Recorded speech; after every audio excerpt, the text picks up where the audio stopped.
Welcome to Sweethearts or Rivals. I'm Charla. I'm Justin. And what's on the table today? Today we're looking at Gravwell, Escape from the Ninth Dimension. Ooh. So Gravwell is a game that plays with 1 to 4 players. Yep. It's good for ages 15 and up. And it's going to take you about 20 to 35 minutes. Yeah. Excellent. So what is Gravwell about? Gravwell is an escape from a singularity space game. This singularity right here. Yeah. You start your game right here. For some real strange reason, Charlotte and I are pilots or captains of spaceships that thought it was a good idea to go through a black hole. Or maybe we did that by accident. Either way, we're on the other side, and now we have all these elements that are different. Some of them are the same.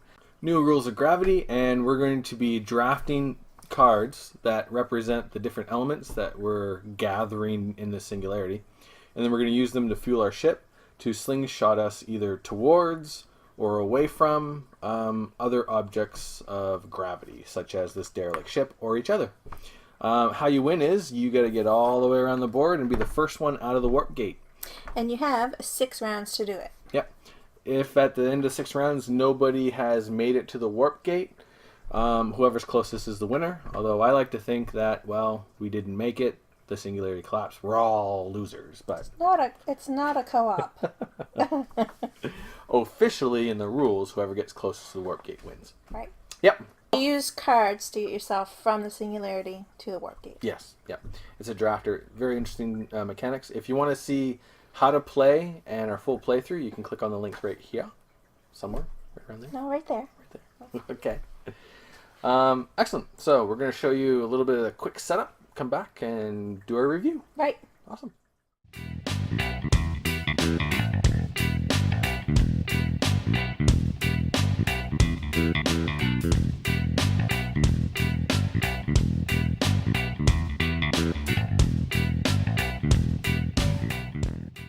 We're back from the ninth dimension.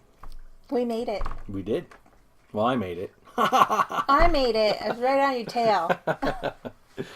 Okay. So, the components of Gravwell, what do you think of them? I think they're good. The ships are plastic. Whoops. Yep. And they're really on really good stands. Yeah. They look quite durable. Yep. And the cards are good. You shuffle them a lot, and this game has been played a lot, and Yep. it's not all dinged up or anything. There's a couple nicks here and there on the cards. If you're going to play this game a lot, I would probably recommend sleeving them. Yeah. Yep. But they're good quality. But for the amount I know this game has been played, Yeah. they're not horribly damaged. No, not at all. Yeah, because this game's been played a lot. Yep. And I think the color scheme that they chose was really pretty. Yeah, very cool stuff. Mm-hmm. And I understand why there's not purple or pink ships, because it would blend too much into the game board. But that's my thing. Okay. That's my thing. I like pink. Yep. Anyway. True.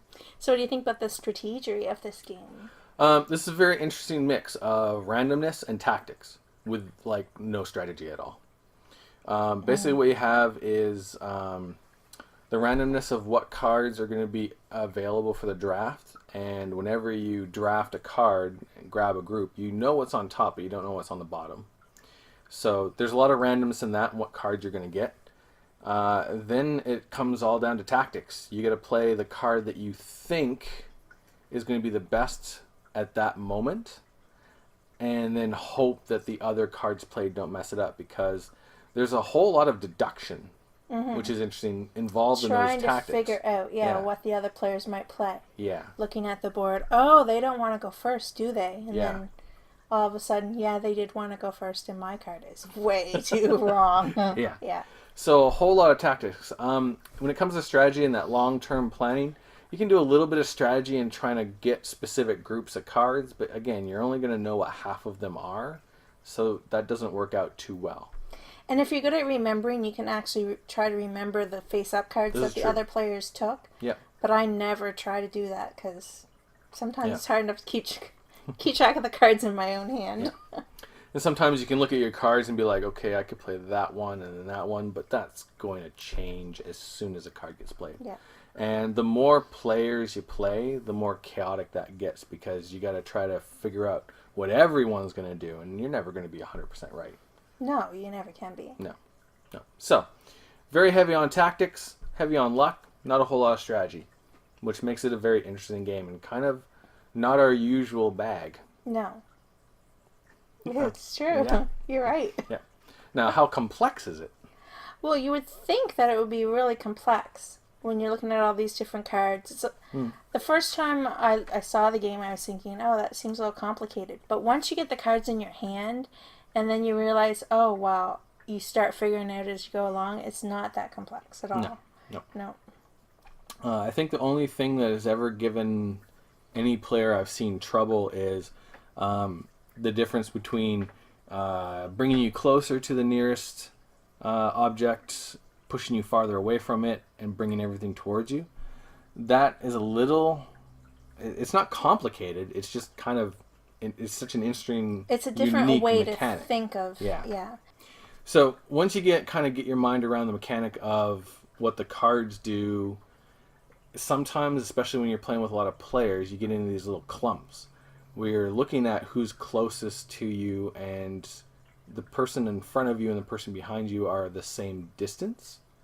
So what happens there? And then suddenly you have to look at all of the objects of gravity ahead of you and all of the objects of gravity behind you, regardless of how close they are to you. And then that's going to determine if you're going to go ahead or back. Right. So that's a little, I don't want to say fiddly, but it's still, again, the mechanic is a little hard to get your mind around. For a new player, when you're playing with a big group of people, that's one thing they tend to forget. Yeah. It can get a little confusing sometimes until you get used to it.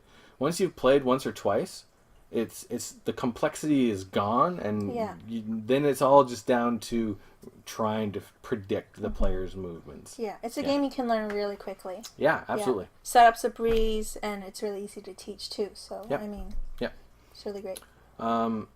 Yeah, absolutely. So what do you think about playability? Well, because it's so quick to teach, so quick to get out on the table and set up, and so quick to play, and it is really quick to play. It's very playable. It scales. I'd say it scales well, but again, the chaos factor is going to increase with the more people you play with. And see, I enjoy playing with more players. Than just a 2-player game. Yeah. So it's interesting. Very, very playable. Really easy in such a unique game. Yeah. To get out on the table. And I don't think the number of players really will add too much time to it. No. Because it'll only add as much time as the players need to decide which card to play. Because you play them all at the same time. Yeah. And then you just count. Yeah, you get your card ready, and then everyone's like, reveal. And then you arrange it in order and play. So, So that mechanism I really like for keeping the time absolutely. down on the gameplay. It's a really good, quick game. I wouldn't call it a filler game. No. But it's kind of in between a regular game and a filler. It's kind of an interesting little spot there. Yeah. Yep. Very cool game. Yep. So, does it have the awesomeness or the cuteness? I would have to say this game is more awesome than cute. Yes, I would agree. Yes. It does have some cute things, like the colors they picked, cute.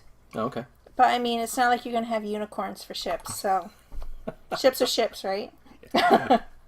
What's going to come out of a singularity? Who knows? Maybe your ship turns into a unicorn. Ooh, I want that one. Can it be pink? No. Oh. Yeah, the artwork is really awesome. Yep. If you've ever taken a look at like those rendered pictures of nebulas, and they have all this color added to make them look all stellar and spectacular. It's the same thing here. Really cool blend of colors. Yeah. The green and the blue and the purple are really good. It's really nice looking. Yeah, it is. Yep. But the game is awesome for sure. Yeah, it's got that awesomeness to it. Yep, definitely. What would you rate the game? I would say this game is an excellent game. Cool. Yep. For me, it's just good. I really like this game. Yep. For me, it's good to excellent. And the reason for that is I tend to be more about strategy. I do like tactics, but I can get a little bit frustrated when I got that perfect plan and I reveal a card and everybody has chosen cards that to me make no sense. Oh. And totally thwarts my plan. Yeah, that doesn't bother me. Yeah. See, I like the game because there is no strategy and I don't get consumed in trying to reach this grandiose strategy. I like just, Short-term planning. right. Yeah. And this game does it perfect. Yes, it does do really well. So that's why I think this game's excellent. Nice. All right. Did we finish this game as sweethearts or rivals?